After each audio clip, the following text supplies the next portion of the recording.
So welcome everybody. Um, Welcome to this webinar. Today we have the great pleasure of having Nathan Zeldes with us.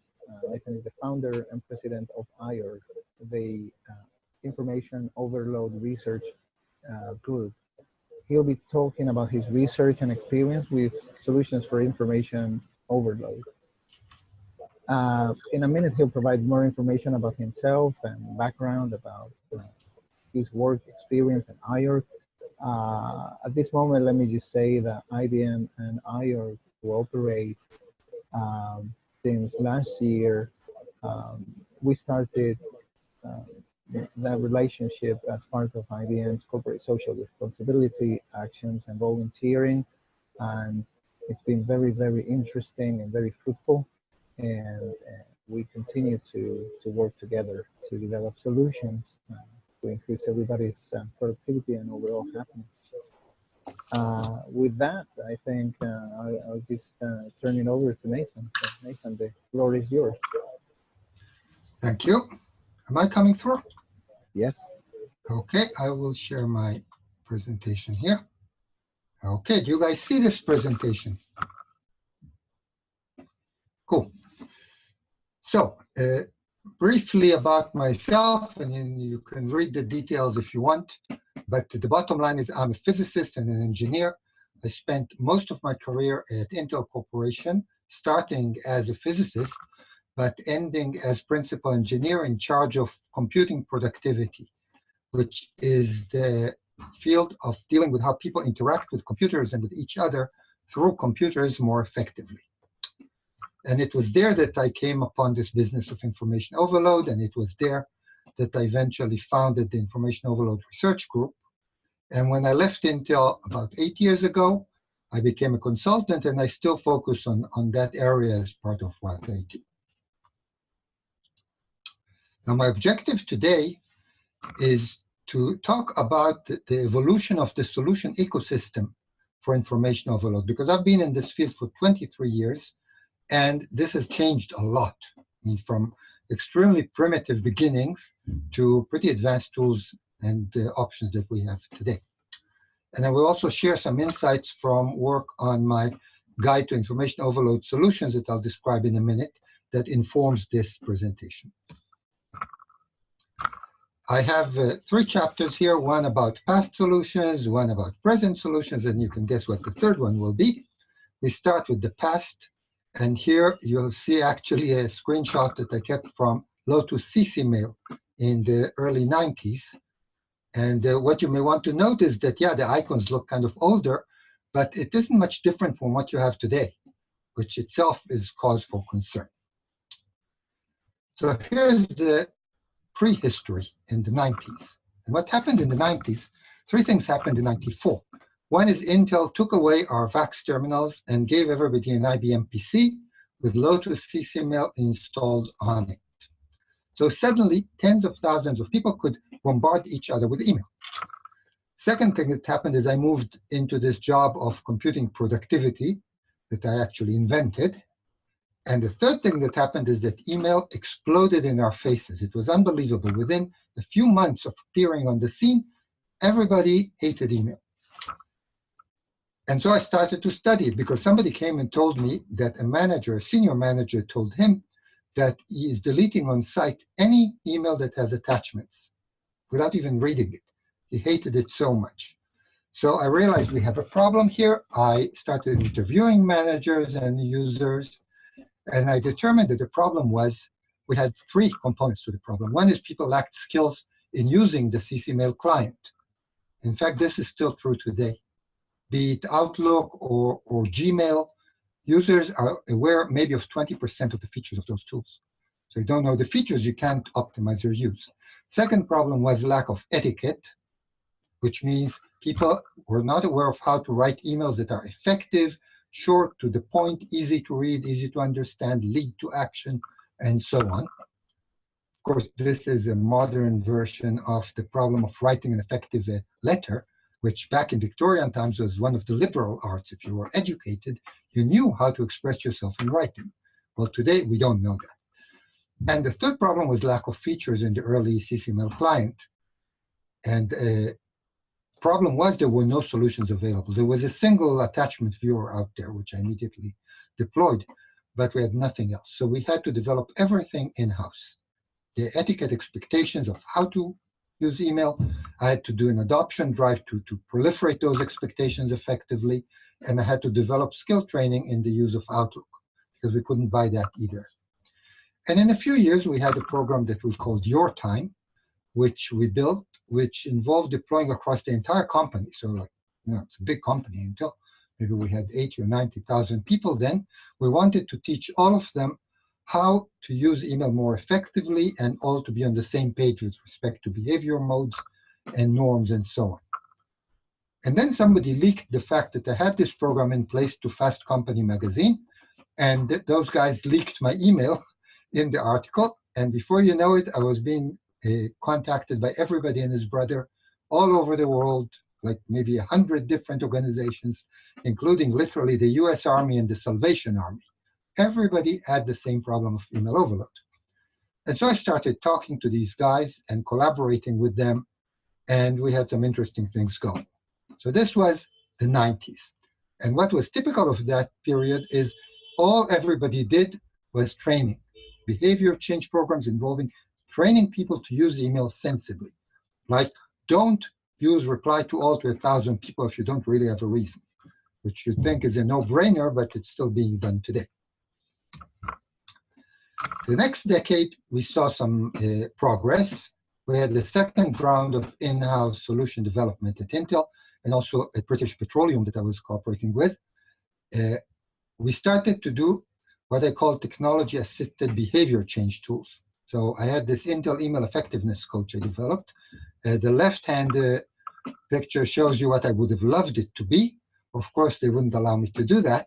So instead, we did what you see on the right. It was a little kind of background task that ran and looked at what you were doing. And the moment you hit send, it would pop up an alert if you'd done something stupid. There was about a dozen stupid things you could do, from a reply to all to too many people, to forgetting your attachments or your subject, and a bunch of other things.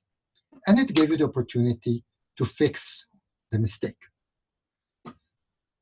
And so we deployed this, and it was well received, and the market outside also awakened. We had companies like Context was possibly the first company to deploy an Outlook add-on to assist with overload.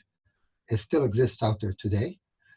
And what it did was automatic classification primarily. So it would paint in red those messages that are most important according to what the tool thought that was important to you.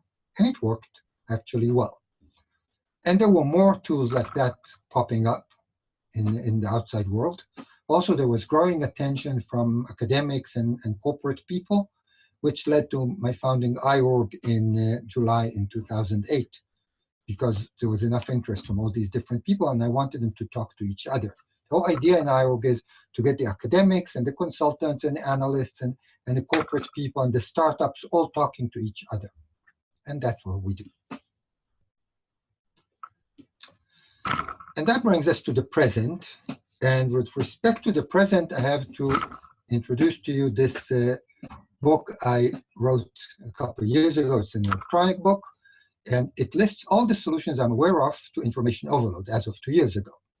And the reason I show it to you here is because it had two versions, one in 2011 and one in 2014. By the way, you can get this book. So those of you who are in IBM, write Alfonso an email, tell him you want it, and he will send it to you, my compliments, for free. If there are people outside IBM, you can go to my website. It costs, I think, $10 or something like that. You can download the copy. Now, the thing is, between 2011 and 2014, when I did the final version, there was a serious increase in the number of solutions I had to include. So you see the numbers. We had a 44% rise in the total number of solutions. And this includes solutions of every kind: software tools, training programs, behavior modes, corporate norms, whatever. But we had 44% more of those in just 2.5 years. And we had 78% more software tools. And that's interesting. It shows that most of the rise was in software tools. And of the software tools, you see 41% were more automatic classifiers, but the greatest rise was in other tools. So basically what I'm saying here is we have a lot more solutions, mostly in software, but the software stopped focusing on just classifiers and increased in the diversity of completely different directions. This is basically the table of contents of that ebook. And the reason I show it is to show you what a huge diversity of solutions there is. I mean, there's a chapter for solutions that make inbox processing faster, and there are solutions that reduce the quantity of email, and there are solutions that improve the quality of email, and there are those that address interruptions, which is a huge problem, and others. And each of these has subcategories, so there's really a lot going on, which is what I wanted to show you. For example, just to pick 4 examples out of all that, there's Mailwise, which summarizes an entire thread of emails and presents it as a short chat-like conversation, much shorter than the original thread. So that's smart. And you can manage these conversations instead of managing individual mails. There is an old but excellent solution called No Email Day or Zero Email Friday or whatever, which is not about not using email. It's about focusing on that day on communication between people in the group that is based on speech or face-to-face interaction. That has been tried in companies with excellent results for the bottom line. I mean, really seriously excellent outcomes. Then there is the attempt to reduce interruptions in specific circumstances. So not like turning your phone off or putting it in quiet mode. This is about when I'm doing this task, I don't want you to interrupt. For instance, if I'm a pilot and I'm trying to land this plane through all these clouds, I don't want to be interrupted now. And that's the sterile cockpit rule that the FAA has, actually. Aircraft during takeoff and landing and other situations, you're not allowed to open the door of the cockpit, even if you're a flight attendant. I mean, absolutely no entry, so the pilots can concentrate. Same thing is happening in hospitals, where the nurses can don a special coat with a special, say, red color when they're doing work that requires concentration, like mixing medicines, and nobody can interrupt them during those times. And even in cars, Ford has these cars where the system that today, a car is a computer on wheels, but the part of that computer that routes your phone calls or entertainment and so on to you blocks cellular calls when the vehicle is in motion, if that's what you want, which you should want if you want to live. So this just shows you again the diversity we're talking about, and brings me now to what we can hope to see in the future. I say hope because nobody knows what the future will bring. When I became computing productivity manager, it was before the web arrived, and nobody foresaw it, of course, not even science fiction authors. And then it arrived. So one thing that I'm hoping to see is more of what I call contextual interruption management. This actually relates to what I mentioned before about the airplanes and the cars, but it can go much further. And there's one solution in the mainstream that I'm really annoyed about not seeing out there, because it's been in existence since 2003. This is something called priorities that Microsoft Research published and are using internally. And what it does is it routes your interruptions based on what you're doing this very second. For instance, let's say that a friend of mine were to ring my phone right now.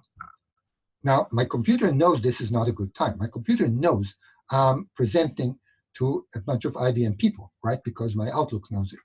It knows that I'm in actual presentation because it sees what's on my screen. It knows that nobody else is involved because I'm talking. It can hear me talking, of course, on the microphone. So my computer absolutely knows this is not a good time, unless, of course, there would be some emergency. But then my computer also knows then that this particular friend, whenever he sent me an email, I didn't bother to answer until 3 days later. So he's not that important. And then he puts him on voicemail. That's the idea here. Or then if he sends email, he puts the email aside and doesn't alert me to it. But if my boss or my wife say, were to send me an email, it might alert me, depending on my prior behavior. So that's smart, and that's what we hope to see more of.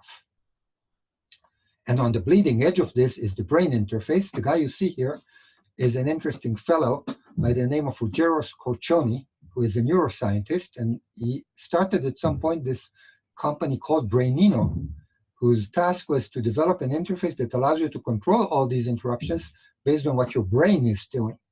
He has this electrode on his forehead.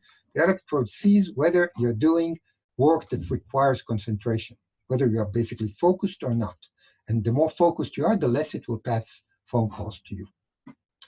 I'm not saying you can go buy that right now in the market, but it is an interesting research direction. And of course, at some point, your computer and your brain are going to be interfaced no matter what. So we may see interesting things. Another thing the future may bring is improvements in the email protocol.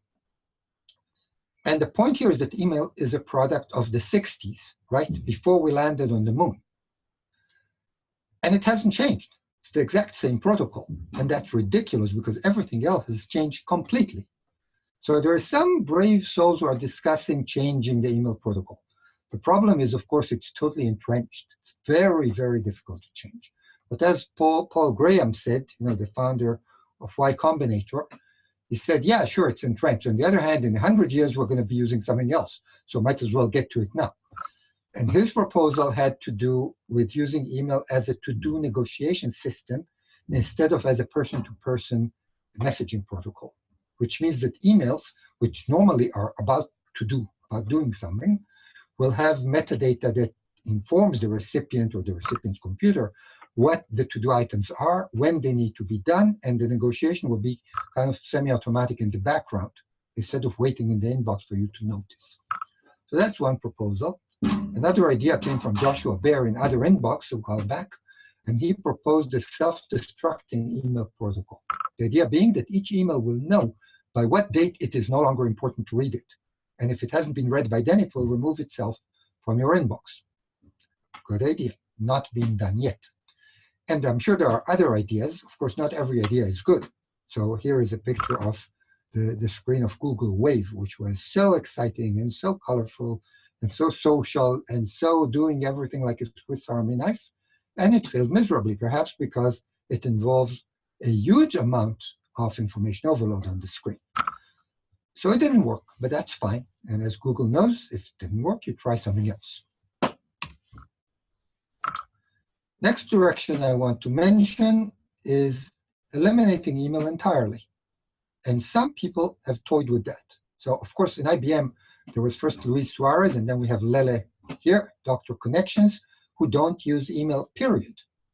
Same with Professor Jones from the University of North Carolina.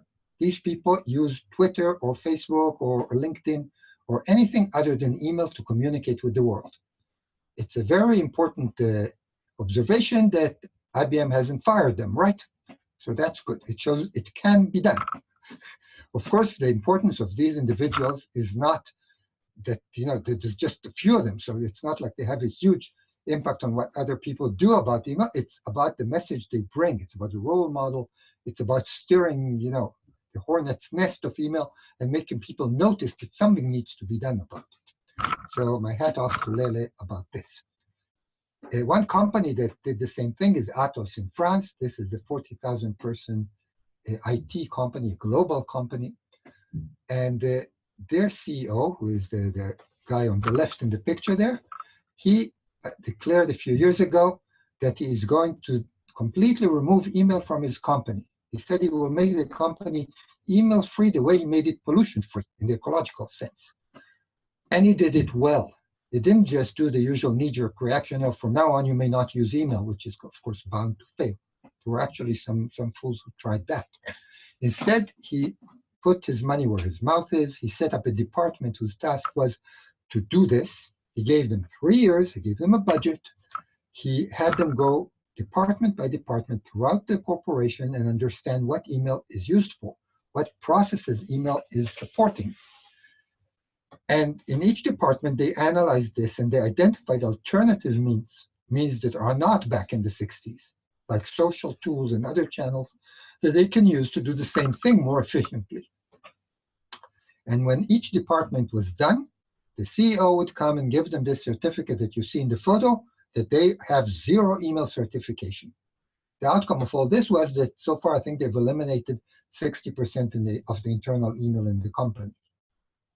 which is nice, especially if you consider that in the same time, everybody else has continued to rise in the number of emails they have. And when the number of emails you have is between 50 and 300 incoming messages a day, and I'm talking work-related messages, not Nigerian princes. So this is a definite improvement to have a reduction of 60%. And the last direction I want to look at is the use of artificial intelligence for information management. Of course, nobody will call it artificial intelligence because the definition of artificial intelligence is that which we haven't yet done this year, right? We're doing things today that 10 years ago would be considered, incredible AI, and now we kind of view them as not enough. But the truth is the computers continue to evolve. I mean, the quantity of information explodes exponentially, but the computing power grows exponentially as well, thanks to this law from the founder of my previous employer. So what we can expect is more and more of that computing power to go into solving this huge problem we have of information overload. And we're beginning to see some applications that use what today we call AI. For instance, NoMail is a company that has an add-on to Outlook that does a credible job of automatically defining what you should look at when. If you're in a hurry, this is the emails you want to see. If you have time, now you can get to the others. And it even predicts what you should do about them based on pretty sophisticated analysis. And IBM, of course, has Watson, which at the moment is being applied for Jeopardy and for medical analysis, which is important. But before long, I'm sure it will be also applied to information in the sense that we're talking about here. And if you think that it's a problem that Watson, I don't know what it cost, probably cost quite a bit, that's not going to be a problem because thanks to Moore's law and so on, in 10 years, Watson will probably fit in a pocket, right? And then we will have a really heavy amount of processing available to rid us of all this email. And before I finish, I'll give you 2 bonus tips, right? Tips from the guru. First tip is organizational. And what it says is if you work in a company or in a department or in whatever organization that suffers from information overload, which means basically if you are not unemployed and are living on this planet, then you should take leadership. Decide to do something about the overload. Get some support from your management, which is trivial because the more senior you are, the more email you get. So managers tend to be quite favorable to solving email overload. So get approval to maybe sit together a team of your coworkers to study the problem, identify what solutions fit your organization, and go ahead and deploy them, which is, slow work. It takes time, it takes effort, but it's well worth doing. And for personal use, what you can do with your own computer, here's the #1 tip and the most important one in the world. You should read your incoming mail in a few fixed time slots daily. Meaning, I, for instance, find that my head is kind of slower after lunch, so that's when I clear my inbox. Somebody who works across many time zones may decide to do an hour in the morning to see what came in, and an hour at the end of the day to see what goes out. Or whatever, choose your times, but make them the same time each day, and only do your email then in one stretch. It's much more efficient, and it will remove all the interruptions the rest of the day.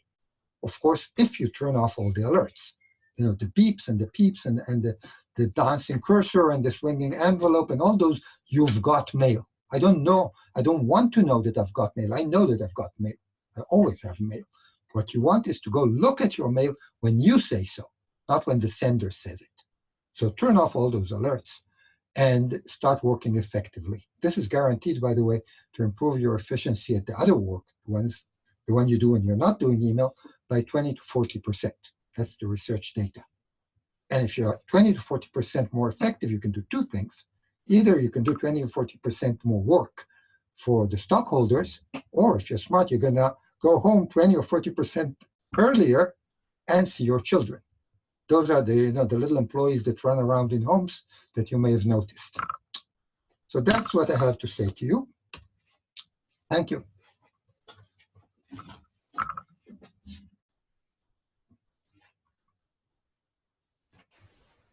Thanks, Nathan. Okay, I'm off sharing. Let's still, so we're going for the Q&A now. Lele, I don't know if you were making a note of questions. I have one. Yeah, so there's a question there. Lele wrote. Question for Nathan.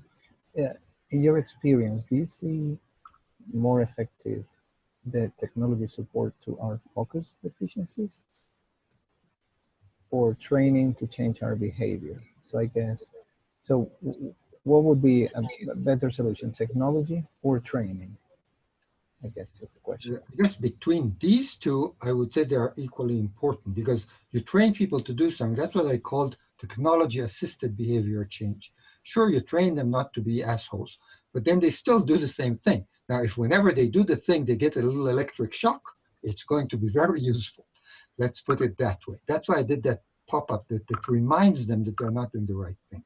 However, above these two is the matter of organizational norm definition, which is, the clients I really love are when a senior manager comes to me and says, not I want you to help us reduce email overload, but I want you to help us redefine our communication culture.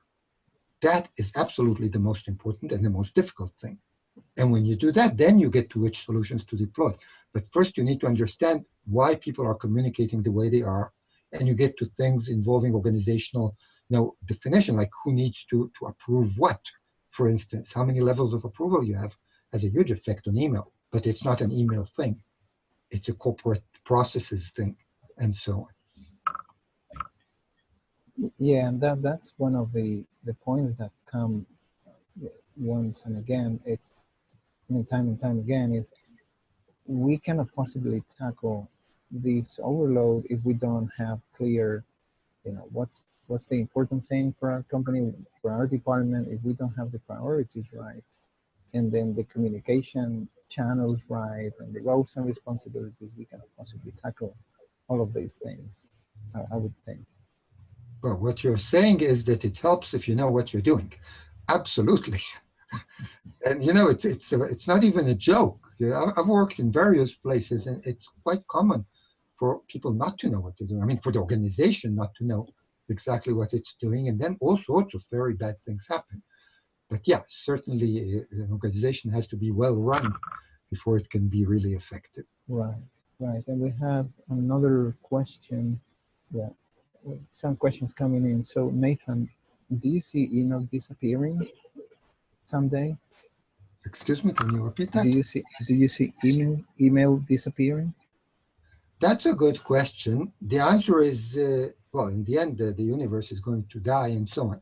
But before that, the problem with this is, fax. Fax precedes email. Fax is very much alive and well out there. So, email will survive beyond fax. So it's very likely to be with us for enough time that we should not wait for it to disappear. And the reason is it's so simple, it's so ingrained in everything, and people use it. I mean, people do like to use it for some reason. It's an interesting question, what will happen when only the youngest generation of today remains and what they will do. However, by that time, there are going to be so many changes in this world that this will be the least of their problems, I think. Yeah. One other question here. So Nathan, to change the behavior, in your opinion, there's an underlying need to change the corporate methods of communication then? It goes beyond that. You need to change the cultural expectations in the organization first. For example, take one thing that everybody would agree. It doesn't make sense for employees to answer every email within 10 seconds, even at 2 a.m. in the middle of the night. And they do. They go to sleep with their smartphone next to their bed, and they do it. So changing that would seem like the easiest thing in the world. I at one time ran a pilot in Intel in a group of engineers to try and change their expectations in this respect. So basically change the service level agreement. And what we changed is we had people agree in the entire group, this was like 150 people, that from now on, we're not going to respond to email that is not top urgent before the next day, okay? And their managers, I paraded their managers before them, and the managers swore to them that this is what they want them to do. And we measured before and after and all that, and nothing changed. They continued to respond within seconds around the clock. And when we surveyed them, they said, yeah, this is the expectation in our group. And this was like weeks after the managers stood before them and told them otherwise. So unless you change that kind of expectation, nothing else is going to change. Right, right. Thank you. Couple more questions here related to the same. So it's not only beyond email. We manage a number of other applications. Like here's a reference about Slack, for instance, and there's also a host of other personal information tools that we use. So shouldn't we? I mean, do you have any advice as to how to apply these tips to not only email but further than that, the other tools? Probably the silencing the notifications, or did you have all-encompassing tips or advice? Well, so as far as I'm concerned, I would love for everybody to silence all their notifications. Absolutely. It's not trivial with some tools depending on the groups that use them. So WhatsApp and SMS are there to be noted, are instant messaging tools. So it depends. The problem that happens, I think, when people use the tools in the wrong way. For instance, WhatsApp is a great tool for small groups. If you have 4 people collaborating on the same project, then it's much better than email for most of what they use. But if you have a class in school, and you have a child in school, and all the parents in the class are on the same WhatsApp group, which at least in this country is pretty standard, it's a total disaster. And so you have to be careful which groups you're on and what each of them is using. And I think in any case, the people to determine what to do should be the users of that particular tool. So the department or group or whatever. And I would strongly advise for those people to get together for a few hours, preferably off-site, preferably with food and drinks, and to spend time analyzing what they want to do with these tools and why and what makes sense to them in their context.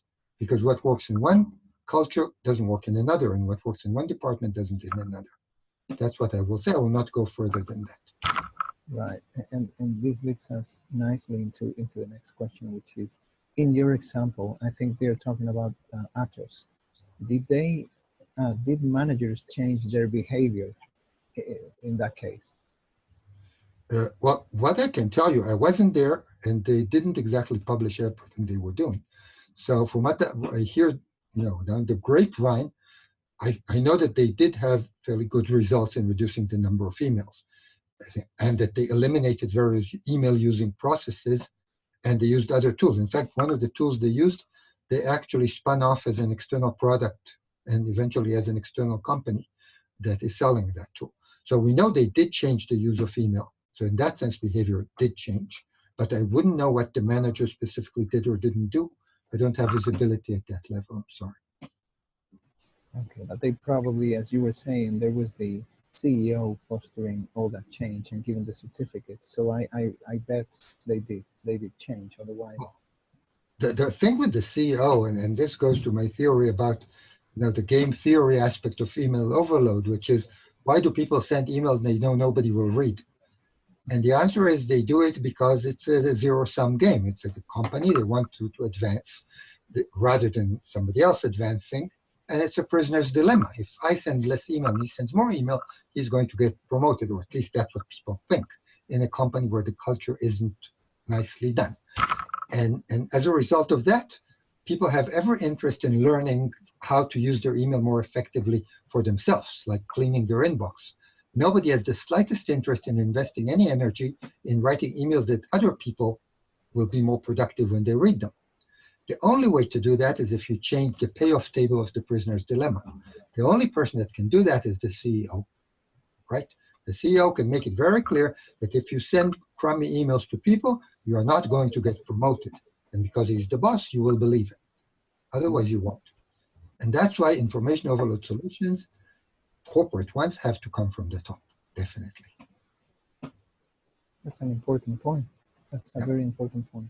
Same with quality, by the way. Deming, the guru of total quality back then, used to say that he refuses to consult to any company unless he's invited by the CEO in person. So yeah, and we have a comment here. Uh, so Nathan, when we're trying them to create awareness of this information overload problem, so should we go to the CEO? Should we find our way to the CEO? Well, that depends on the nature of the CEO and the corporate culture. But if you can The do that, size of the company, probably. well, actually, the character. I wouldn't hesitate to go to Andy Grove's name back then, because he was Andy Grove. However, so yeah, the open door policy, all doors are open, but not all doors are created equal. However, that said, I had an interesting discussion with an executive in a large company at the point, and what he said is the right person to go to is the CFO, because that guy is in charge of making money and he doesn't want people to waste their time. So one good person to approach is the CFO. Another good person to approach is marketing manager. A lot of these projects like Zero Email Day and those things come from marketing managers, because when a marketing manager or a sales manager sees there's people sitting in the plant doing email, he knows they're not at the customer. That's very obvious. That's where all the programs like no meetings on Wednesday and those things happen, because people are extremely focused in marketing. So CFOs, marketing managers, and depending on the situation, possibly the CEO.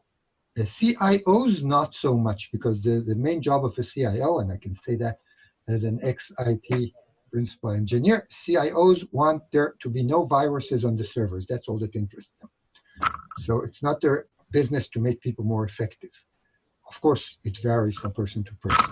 Okay. Thank you. Thank you. Yeah, we're getting some more comments here about email misuse. They copy everyone, CC everyone. Yeah, Lele was suggesting that change can happen in your team with your direct peers. So in line with what you were saying, Nathan. That is true. You need to pick advice. people to connect on.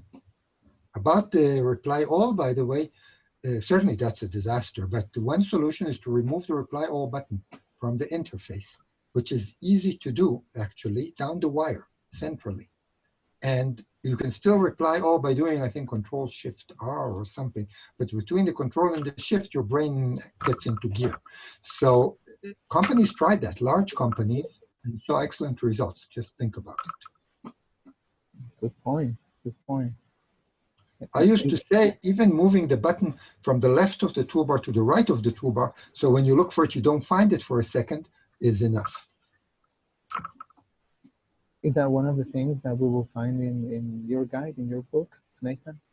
Oh, that solution is certainly in there. What I did in that book really is I tried, when I know, to list which companies tried each thing and what the results were. So, and certainly this is an old solution. I said the book is a couple of years old, but except for the latest, apps or things, which you can find elsewhere, it has all the behavior type and the corporate type things, because there's nothing new happening there, actually. These are established things that simply need to be done. That doesn't change a lot, right? The cultural, human things, behavioral things, they are tied to our nature. Yeah, nor does human perversity change, by the way. Okay, so another comment, aren't we so dependent on emails because we need to take them as proof or evidence? My impression from that is there are two schools here. One says, yeah, companies want you to keep all your emails in case they get sued. The other says companies prefer for you to accidentally not keep all your emails in case they are sued. The truth is, there are legal requirements. I'm not going into that at all. I'm a physicist, an engineer. This is not for me. However, think about what really needs to be kept and what doesn't. And think about whether what you're doing makes sense. Yes, it does help in terms of covering your ass, that you have proof that you wrote this guy. And there I tend to differentiate between all sorts of cover your ass. There is preventive CYA and reactive CYA and proactive CYA and all sorts of strange goings on that multiply the amount of email in the organization. But instead you might just go to the next cubicle and talk to the guy. CYA, I like that. Yeah. Covering your tracks. suggests Mark Powell.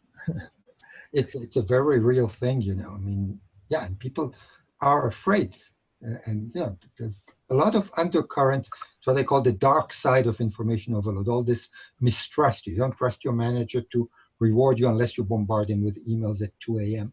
You don't trust your coworker to do what you told him, so you copy his boss instead.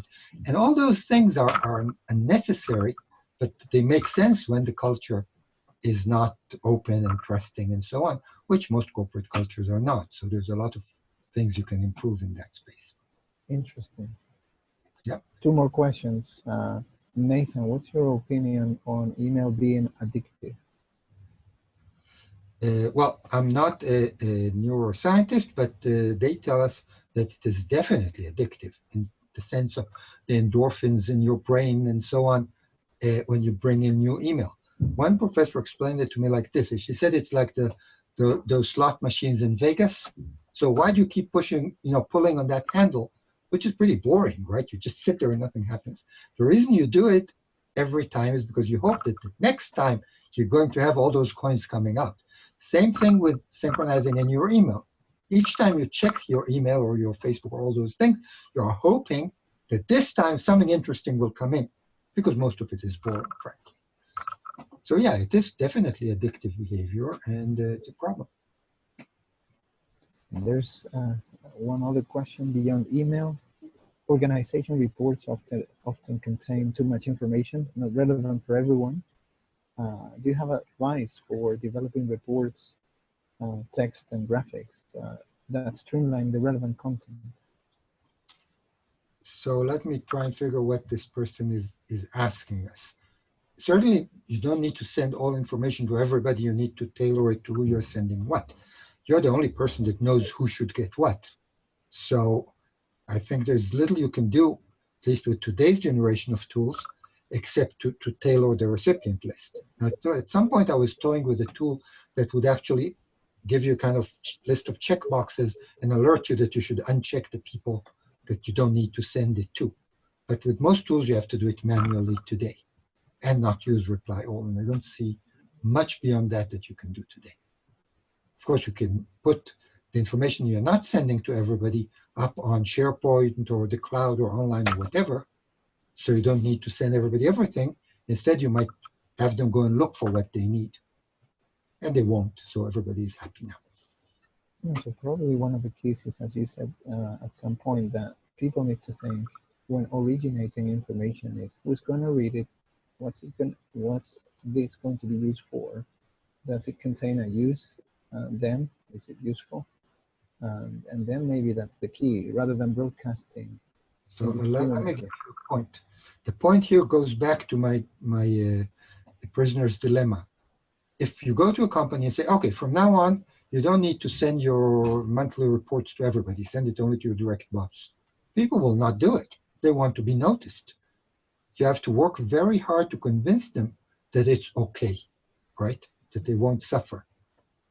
And you have to maybe bring up group tools that will allow everybody to get the information as they need it, when they need it, so people won't be afraid that they will get lost somehow, and so on. So again, you need to go offsite to a good hotel with a nice swimming pool, sit by the pool with your cocktails and talk about this. Very critical. I like that piece of advice. Yeah. Okay, so I think the stream of questions stopped. Probably people are already watching some videos that Lele was posting, reading something else. So thanks very much, Nathan. Thanks for making the time, for being with us.